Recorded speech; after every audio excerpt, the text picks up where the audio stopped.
Congratulations on the success of BMF. Very incredible show. Taps into a lot.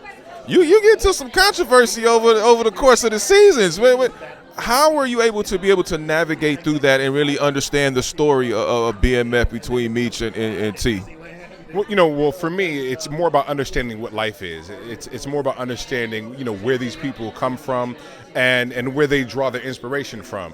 I mean, what I looked at when I'm dealing with Charles Flannery, a dear friend of mine, Ren Troy Brown, has said there was a time when boats were made of wood and men were made of steel.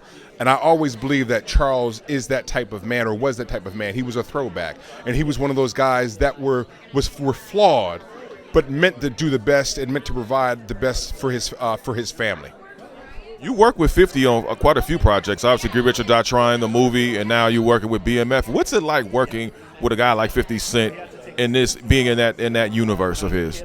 Well, the thing I admire and appreciate about 50 is that he wants the best. He wants to work with the best. He wants the best for his projects, and he wants the best for those individuals that he's working with. And I believe that when you're working with 50, you are indeed within a partnership. He wants the best of you and wants the best from you, and that's all you want to give as artists, is have the opportunity to give of yourself and give of your artistry.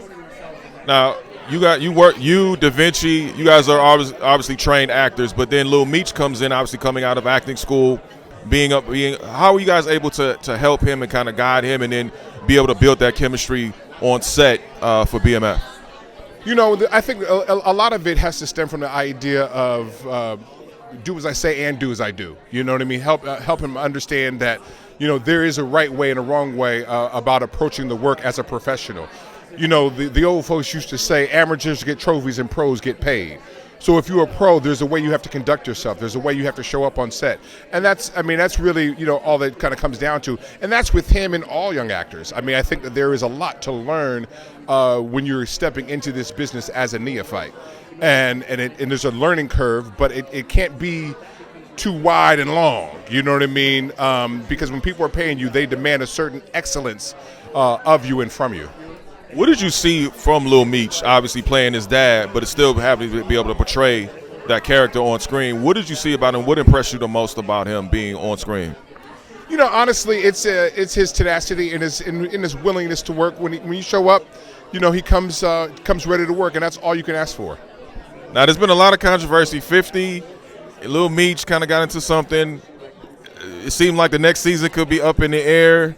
How do you navigate through that and be able to say, okay, look, I still got to prepare like the season is coming and not get too caught up into the situations that are going on between actor and executive producer?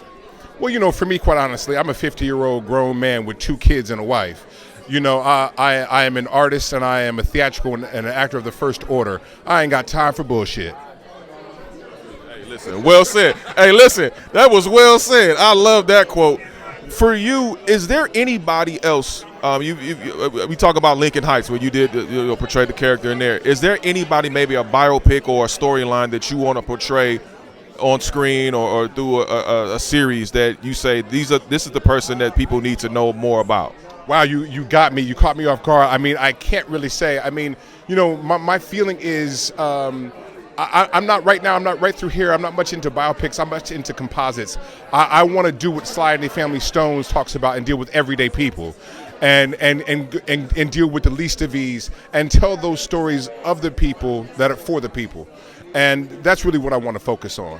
More than anything else. I think there are a lot of stories about folks. The unsung heroes, if you will, you know what I mean, that need to be told. And I think we can really flesh those stories out and really get it to the people so we can, lift us up a bit.